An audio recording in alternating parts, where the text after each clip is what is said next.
Welcome, my friend. Welcome to the welcome to the Goalmouth podcast with Utilita. First of all, how are you? You good?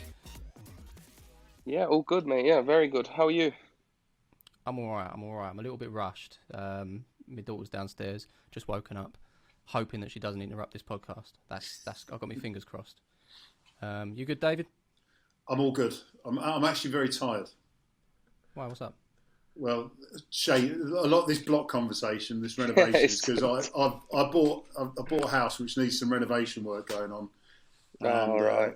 Yesterday, I picked up a load of stuff and drove. I think I was six plus hours driving a Luton van to drop off at the house, do a bit of work, and then come back. It's just wow. Yeah, well, it's all good fun. Is it things you look forward to at the end of your career when your career's finished? Yeah. It's yeah. I was going to say, obviously being a professional footballer, do you have time to do DIY? Is that something you've ever done? Yeah. I mean, I love doing it. Yeah. I think I really enjoy doing it. You know, like if my missus gets some IKEA stuff or whatever, I enjoy putting it up. Or stuff around the house. The flat pack's hard, but yeah, like I enjoy it. Yeah. Have you knocked any balls down? Oh, you should have seen the other day. Actually, my missus brought a kind of like a marble top, like a sideboard or whatever. So I've put the base of it together, and I went to pick the marble up, and it's just snapped straight in half. I was devastated. I shouldn't laugh. She was even more annoyed, but you know. This is what I love, having these sort of conversations with professional footballers, because we only assume, we see everything on the outside, you training, you playing games, like we don't get to see these mishaps. So I'm glad you told us that story, mate. It's really good. Let's talk about football though. I think we should start with the Euros, because that's just around the corner. Scotland, well done. Yeah, well done. You're in. And we actually watched the. Did you obviously saw the announcement video, so you knew that you were in. But you were right at the end, wasn't you? Yeah, right. Cheeky magazine at the bottom. Yeah, with the magazine, they done me as well. They done me with that video. How did you actually find out? Did you just get a phone call, or was you in training at the time, or what? No, so we got a message before everything gets announced. You just get a little message saying it's going to go live or public or whatever, and it was a great feeling. Just proud achievement. What are you looking forward to most? Because this is obviously your first sort of major tournament, wouldn't it? So the atmosphere will be, amazing, and playing against some top teams as well. England, Croatia, Czech Republic. It's going to be a hard group, and yeah, every game's going to be different. But I'm going to enjoy every single minute of it. Do you know the history of England-Scotland matches at Wembley? I've seen some of it, but they've not played in a long time, have they? No, I think it's they have like friendlies and stuff. Yeah, have you seen the classic pitch invasions? I'm laughing. I mean, obviously it wasn't a good thing. Have you seen the pitch invasion videos? No, I've not. No. Oh, I'm gonna have to look. I've not seen them. You're gonna have to look at it. Oh. Yeah, we'll have a look at them. Hopefully, I'd imagine when we had a spare crossbar somewhere in the stadium back then. But yeah, just if you look at that, because it's interesting. I wonder how you feel about it, because obviously the rivalry is big. It's national, obviously. But on a football context, I mean, I never played against Scotland. It's one of those things that I wish I'd been able to do. But yeah, if you watch it, I just wonder what you feel about the enormity of the fixture. Yeah. No, yeah. To be fair, like I've just seen videos of the games, and nothing compares to when you're actually on the pitch. Do you know what I mean? Mm-hmm. It was like even when I was down here, because I played in the Birmingham versus Aston Villa derby. That was huge. And then I came down here, and the Portsmouth Southampton, the derby there. I didn't think it was going to be as big, but it was mental. It was really crazy. Can I just say, I mean, having this chat with you, the Scottish player, Southampton Scotland player who used to play for Birmingham, and obviously Villa, Portsmouth, and England. It's kind of like this could go anywhere. Yeah. And you're a striker, I'm a goalkeeper, so I suppose that's another one to add to the list. Yeah. The England, obviously, the England switch. Obviously, you played a couple of games, didn't you? Was it under 20s? Was it? Yeah, I played under 20. Yeah. What was it? how did the switch come about to obviously go to Scotland? What made you decide that? I just think it came at a right time. I mean, I'm at a good stage in my career now. I'm at a Premier League team in Southampton, and I just want to take it to that next step. And obviously, I made the right choice with Scotland. And as I said, I was coming, I was getting older, wanting to experience more in terms of football, and that was the best step for me. How do you find the camp? Obviously, you've been played a few games. What's it like? Who's the characters that we should be looking out for? John McGinn. If you ever met him, he's so funny. He's just doesn't care. You would have thought he doesn't like football the way he goes on, but he loves it. He's a character. Andy Robertson, he's a character as well. I guess you've seen some of his videos, how chirpy he is and stuff like that. But they're all good guys. Obviously, I came through at non-league level, so it's kind of that field. You know what I mean? That sort of banter, good, honest group of lads, and just there for a laugh and love football. Do you know what I mean? That's cool. Going to quickly move on to, because we're talking about teammates, we'll move on to your Southampton teammates. I've got a few questions for you, actually. They always give me these random questions, so do your best to fit the player to this question. So they've got here, who would go furthest in SAS? Who dares wins? Wow. We established what SAS stood for last time round as well. We didn't. We're trying to work it out. Do you remember, David? Huh? Do you remember what it stood for? SAS. Save our souls. Dan's going to tell me. Was it special? Oh, Special Air Service. Blooming hell. What? Yeah. Save our souls. Where did I get that from? I don't know. Probably some song somewhere. Spot on. Yeah, I should know as well. I mean, my dad was in the SAS. Yeah, there you go. Special Air Service. Who's going furthest? It would probably be Oriol Romeu. Yeah. Just because he's hard, mate. He's so hard. Hard as nails. It would just you would have thought he's an English guy, but he's Spanish, pure Spanish guy, and kicks you, runs into you, won't say sorry or anything. Just a nutter, mate. Just complete nutter. Madness. Who did we have on before? I think we spoke to a few of the lads last time. We spoke to Theo Walcott. I can't remember. They were talking about just how crazy he was. So, and you get that vibe as well in some of the videos you see on the Southampton side. So, yeah, loves the camera. Next one was who's destined for management after their playing career?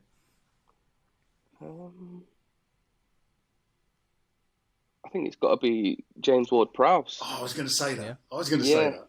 Just because, day to day, the way he structures everything is around football, and he takes care of everything. I mean, he's so scheduled, it's scary. Like he'll be up, he'll have his porridge at, I'd say 9:29 every day. Like weird stuff like that. So he's a good guy, top professional as well. So I think his everything that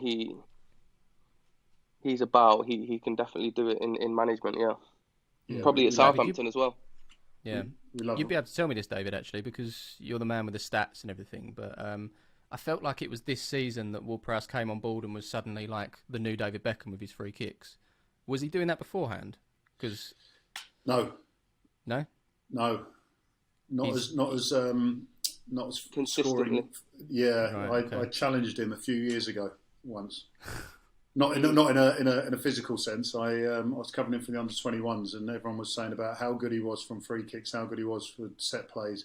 So I watched all the videos of him and free kicks and set plays, and hardly any of them went in. And then I saw him at McDonald's on the way out after one of the games. I said, "Oh, I just said this," and he went, "What about that one?" I went, "Oh yeah, good shout, yeah." He kind of put me in my place, but definitely this season has been awesome. He's obviously very particular. Eating porridge at 9:29, and now he's connecting with the ball the exact same way every time, which is obviously enabling to. But yeah, I think if you talk to Prowse as well, he'll tell you that I think he's working consistently now, in games, in big moments as well, and that's where it really counts, But if you look at him on the training pitch every day, they're going in the top corner now, David. I'm sorry. Every day, every free kick he takes. Look, I'm a James Ward-Prowse fan. Last question is the best candidate for Gogglebox. Gogglebox. Who loves their shows? Who loves their TV? Any of them coming in and saying, "Oh, you got to watch this series." Any of them doing a David? "Oh, you got to watch The Block. Check out The Block. Series 12." Probably Danny Ings. Danny Ings. Yeah, the same like what you just said. Then every day he's coming in with a new series, and no one really cares. No one really cares or has any interest. Everyone just takes the mick out of him, and he hates it. But I'd say him, yeah. So, other than obviously playing football, training for football, and mucking up tabletops, do you have time for TV at all? Is there a series that you watch? I don't really watch series, no, to be honest. But No? the top one is probably Game of Thrones for me, I think. Game of Thrones. I haven't done it yet. Have you not? No. Everyone says do it, but then I saw this big outrage around the ending of it, which was really disappointing. Yeah, it was. It was actually. I think because I got into it quite late, so I just watched it all the way through instead of waiting for series to come back. Well. But yeah, I think that definitely. I haven't watched you, David. 1 minute of that. Really? You haven't, or you have? I haven't. I refuse to. No. Entourage as well. I like that. That's good. Entourage. Is that That's quite old, isn't it? Yeah, that's the American Crime Family, isn't it? Yeah. I think I got on that late, bought 3 box sets, watched the first episode, and then never watched it again. Let's quickly move on to Saints. Good start to the season. Top of the league, stop the count and all that. But what's happened on the latter part, do you think? What's... Yeah, it's quite difficult to say really, but I think I think people kind of knew what we was doing and knew what we were good at because we were, we're known as a pressing team. We like to press people and get after people, and I think maybe a couple teams, found that out and saw that was probably our strongest point. So they just started playing them behind us and, not really giving us a chance to benefit off their mistakes. So I think that was definitely one. And then injuries, but every club's had a lot of injuries. But I think key injuries to Oriel. He was a massive part. Ingsley as well. Top goal scorer. He's been out for some time. And I think kill just games, man. Like if you're missing them. But do you think you've shown, like, when things are going right, do you think you've shown the rest of the league what Southampton are capable of when it clicks? Definitely. I think, earlier on in the season when we played Man City in December and they beat us by 1-0, but they were time wasting, holding the ball in the corner and, because they were really, really scared of what we could do, and that was, that was a great feeling, but obviously not winning the game, but, having them panicking and, just a bit flapping. So that was a really good feeling. What's your obviously the start of the season was good. It hasn't maintained, but it seems like the gaffer's got something that he's building there. How's the relationship between you two? Is it a good one? You look, is he sort of buying into his ethos and stuff? Yeah, I think everyone's bought into his ethos. Since I came in, he's been great for me. Obviously I had the rocky spell at the start where I didn't score many goals when I first joined in. That was really tricky, but he talked with me and he put me in the stands some games because he just thought it might be better and just relieve a lot of pressure. But yeah, he's great. Everyone, the club loves him, and he's a great manager. Day in day out on the pitch. He's so passionate, as you guys can probably see that. But yeah, everyone thinks it's a really good. Exciting project that's coming for Southampton. And obviously you had the FA Cup run, got to the semis. What was that like? Was it sort of good experience to sort of go that far? Yeah, it was. Obviously massive. You want to get to the final and go on beyond that, but it's all new experience for you as a player, I guess, isn't it? Yeah, it was huge. But I think that was kind of the shining light in our season, because we were losing Premier League games, but we was winning FA Cup games, and that, brought it kind of level in terms of everything. And it was an amazing experience for all the lads. Obviously, it was a shame that we lost the game, but we didn't compete to the normal Southampton standards on that day. Don't even think we had a shot on goal, which was the most disappointing thing, because we went on so much of a good run. But I think, as I said, it came at a good time because we had kind of went for a blip in the Premier League. So to cast our minds on the FA Cup was really good. What would be the aims for next season? Obviously, improve on what you've done this season, but is Europe something that you want to be aiming for? Do you think you can get amongst that? I don't know what we called it anymore. It used to be sort of top 2, top 4, top 6, big 6. So obviously Europe, you want to get there, didn't you? I think that's the next thing for Southampton. Definitely. I think that's to all the other clubs that want to fight, trying to get in there. You look at West Ham; they nearly got relegated last year, and they're breaking into there this year. So we're more than capable of doing that. It's just consistency. In terms of fans coming back, that's got to be a massive positive. Yeah, 100%. I mean, we experienced it in the weekend and the semi-final. It was amazing. It was just back to how it should be and how football should be played. They were hugely missed. Yeah, it's interesting. I just wonder how it felt because I was at the League Cup final with 8,000 fans. I think they were there, and it was just so loud compared to going to games with no fans. And like you're saying there, it's great we're back to some kind of normal. But if it was the other way around, where you'd been playing in full stadiums, and all of a sudden 8,000 turned up, you'd be like, hang on a minute, what's going on? Yeah. So how do you? Because again, I was sort of watching through the goals that you scored. You're playing in front of full houses. Does it affect in-game play with a guy? And if it does, how does it affect you? I'm just curious. Forgive me. As in, like this week where you played in front of fans. Yeah, I think it just brings more intensity to the games. They give you that extra boost, but whereas there was no fans, it was kind of almost like a training game, and it was just not a nice feeling. But it was obviously it was horrible what happened in the world, but to have them back now is just amazing. And like you said, then it was just different. Even having 8,000 back in, it was incredible. But it was really good. Obviously, when I went to international with Scotland, we played in Israel. We had 5,000 there. I was lucky enough to play in that, and that was really proper, really good. Happy days. Yeah, can't wait to get back to the football. Hey, David, we're going to move on to a section called Football Freeze. Football Freeze. So basically, what we've got written down here is you can keep 3 numbers in your phone from the football world. The rest of it gets completely wiped. Who are you keeping? From the football world? It could be a fellow player, could be a manager, could be a kit man. Could be your old manager who was a marble repairman. No,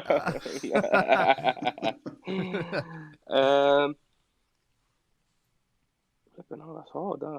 I think Gary Monk. Monk, from when I was at Birmingham, he was really, helped me and pushed me in the right direction. So I think he'd be very handy to have. James Beattie as well, because I worked with him closely at Birmingham, and he even gives me texts now and again, asking how I am and what I'm up to and stuff like that. And then probably my old manager, Kevin Wilson. He was my manager at Ilkeston, and he really helped me in terms of like getting to and from training. Just got me into contact with so many people, and really pushed me on in terms of football, in terms of my football career. That's good to hear, because you don't often hear that about people at that level, because obviously at that level it's a tough thing down there. Yeah.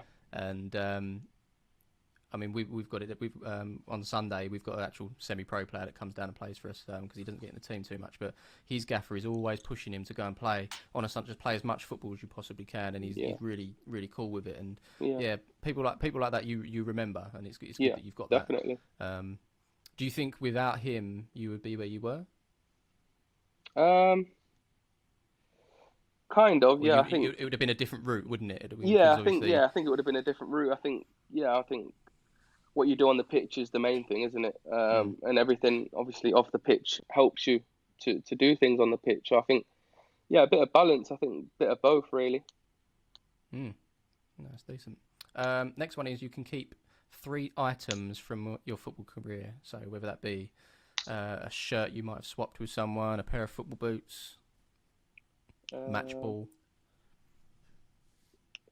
Yeah, I'd say one match ball against when I scored a hat trick against QPR for Birmingham. I think that was in about 26 minutes. I think that was that was probably one thing that I'd keep, and then I would keep probably. Is there a record for the quickest hat trick? Has Solskjaer got it? No, Sadio Mane's got it. Mane, yeah. Against Villa. Aston Villa. He broke Robbie Fowler's record, which he had against Arsenal. 3 minutes, wasn't it? Robbie's, 26 minutes, mate. You're slacking. You need to. 3 minutes. That's unreal. That is unreal. And then probably Aguero's shirt that I got when we played against Man City. Okay. Just because of how good of a striker in the Premier League he was. They're doing the Premier League Hall of Fame at the moment as well, aren't they? I've seen that, yeah. And look, he's falling asleep. I was going to say, any chance of you getting in there, David, with your no chance. Your no chance. Appearances? Didn't have enough appearances. Didn't keep enough clean sheets. Didn't play for unbroken runs or anything. I didn't do anything good enough. Damn it. Matt Le Tissier got in there. What's a career though, by the way? Thanks. Yeah, Matt Le Tissier got in there. He was something special though. I could literally, if you're bored, just go back and watch Matt Le Tissier goals on montage. Every single one was absolutely. Yeah. I'll tell you what, Matt Le Tissier should have taken your advice, because I think every one of his goals was outside the box other than penalties. Really? Have you not seen his goals? I've not seen all of them. I've seen quite a few of them, but not I've not sat and watched the YouTube. No, I've not. Yeah, I reckon his average distance must be about 19 to 20 yards. It's ridiculous. Wow. So many of them are goal of season contenders. Just the audacity. Some of the things he was doing is just unreal. We didn't get it, did we? We've got a ball, we've got a shirt. Must be a pair of shorts or boots. Probably my Scotland shirt, actually, that I made scored my first goal in against Faroe Islands. I got everyone to sign it, so I think that's a really nice goal, good memory. Yeah, thank you. Goal. Yeah, we're gonna quickly move on to grassroots football because you've been there. Earliest memory of grassroots football for you? Where was you? What did you do? Where was you playing? Earliest roots, probably in like a little tournament that we used to go on. Like weekends away and somewhere in Stockport, I think it was. And just played, young lads. I loved playing in tournaments. At such a young age, they were really good. Something like that probably. Do you know what you just said something there, and it just made sense.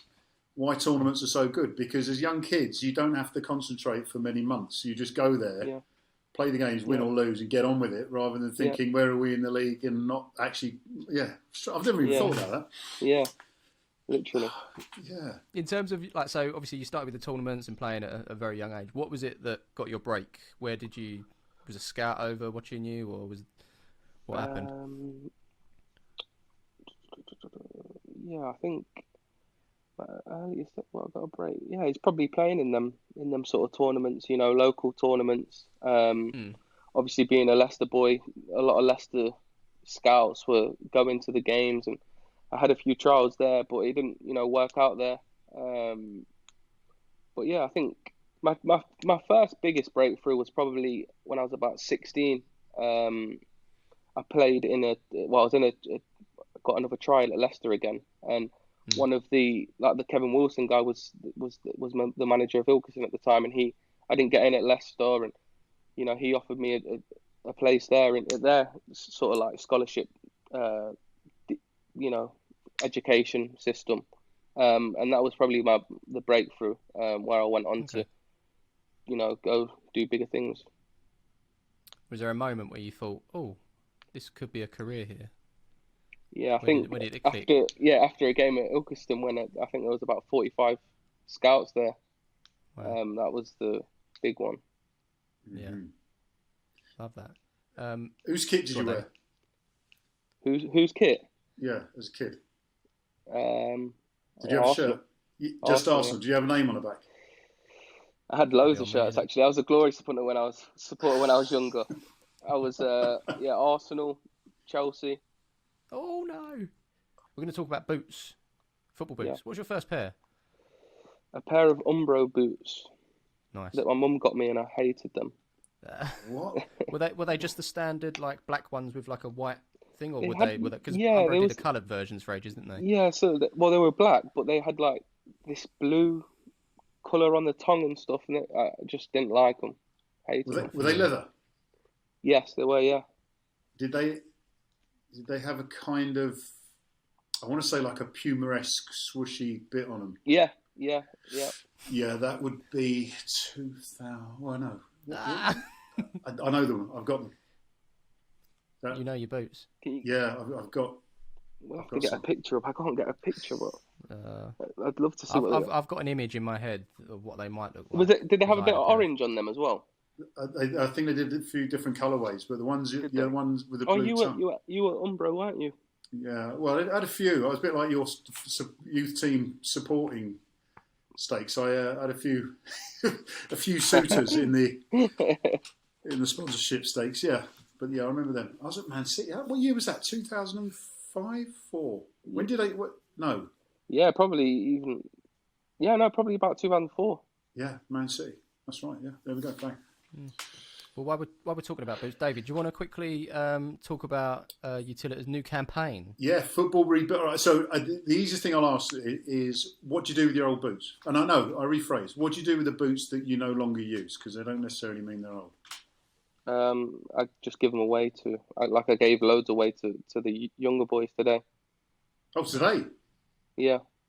Okay, because what Utilita are launching is football rebooted. So, because of the pandemic and the financial restraints on a lot of families, as we all know about, buying football boots is one of the things that a lot of families will not be able to afford. And like you're saying there, the fact that you're giving your boots to your younger lads, the next question would be, what will the younger lads do with their boots, which they're not going to be using? Are they just going to wear your ones, or would they flip? Obviously, they could change it, but it's the idea of being able to donate boots that someone who can't afford, essentially it becomes an affordability thing, but someone who can't replace the boots they've got because they've grown out of them would be able to go to a pickup point and essentially get a free pair of boots. Yeah. Now, if they had your boots, and we were down in Southampton doing the launch. Yeah, not the Umbro ones though. Yeah, not them. I don't know where they are. I'm not too sure what the young lads would do with them, but I think, I have a lot of boots, that I can give, no problem. Well, if you could, Southampton will be one of the hubs, of course, and therefore, if you could, the beauty of this is not about these Southampton boots. You can have them. But obviously, if they were in there and people knew that there's a chance they're in there, that would be more interesting. I mean, I've donated my boots. Are you not a size 12, are you? No. Oh, okay. Well, Smith's laughing. Yeah, so I can get some size 12s for you, though. No, I don't. Listen, I have got. I don't even know how many pairs of boots I've still got. I've got boots from 1995. Wow. Who's rocking size 12s, Jay, at Southampton? Well, big Yannick Vestergaard, isn't he? I think he's about 12 or 13. What's really? Fraser Forster? He must be. Yeah, he's about a 12, 11, 12. What size are you? 9. Yeah, you look like 9. Yeah, you look like a 9. What size do you think 8 or 9, Smith, you look like an 8 or 9. What size do you think Smith is? No, 10. 10? Yeah. 10? Over 10, yeah. Cool. I don't know, how tall are you? How? You don't know, do you? I like to think I'm 6 foot, but I'm definitely not. I'm about 5'10", 5'11". He said 5. Yeah, I thought about he was a 9 about. then. You're a 9. I thought he I'm was a 5 9. foot. No, I'm less. I'm smaller than that. Oh, wow. I No, thought Smith was I'm 5 only a foot 7. 4. I thought he was 5'4", but more I size know, I 5. thought he looked quite small, actually, now I'm thinking about it.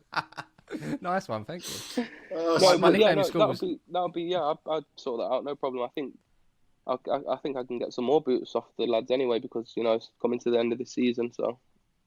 But what do you think of that as a campaign? Do you think that's a good one? Positive one? I think it's great. I think, boots are nowadays so expensive, and there's no reason why some of the lads that wear them day in day out can't give back to the community and give back to the people that can't get hold of boots. So I think it's amazing.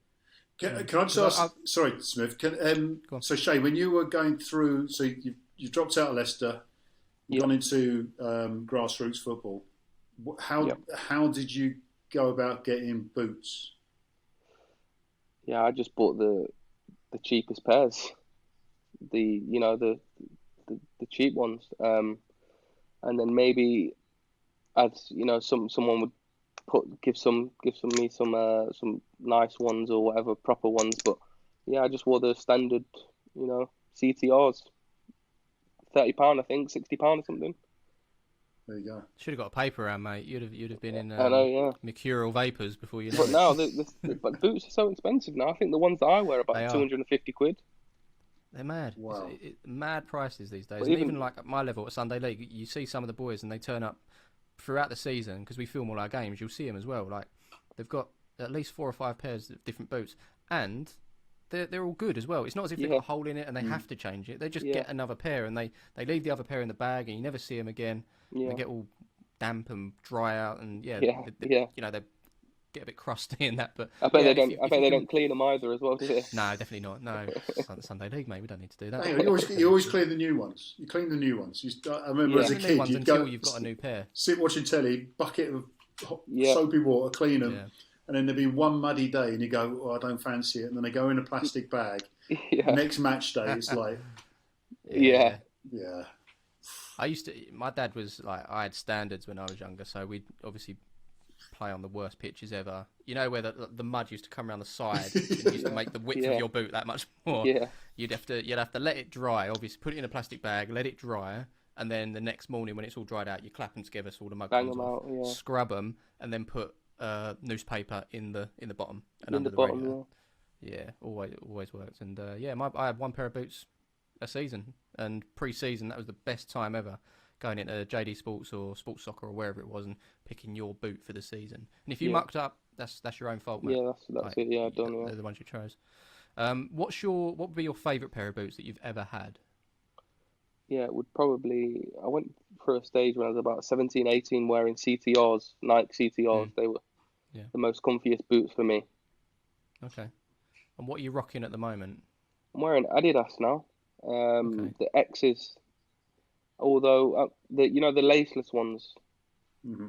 Yeah, how are they? Like kind of slip on, are they? Yeah, they're kind of like slippers, to be fair. But so I've got quite a large foot, so like a broad foot. So I was going to say because get them modified a bit. That. Yeah, get them modified a bit to stretch them out a little bit more. So there's a bit more room for me. Modification, I like that. How often do you throughout the season? How often, even if you're wearing the same boots, how often do you change them for another new pair of them? Whenever new colours come in. Just a new colourway they get you. Yeah, whenever there's a new colour, I'll just get the different ones. But if I've scored in them, then I won't change them. I just keep playing. So that actual boot that you play in, whack it in the changing room, someone gets them cleaned up for you, and you wear them the next game. Yeah. Nice. Okay. So for the Euros, are you going to go with the new colourway, or are you going to go with the ones after you scored this weekend?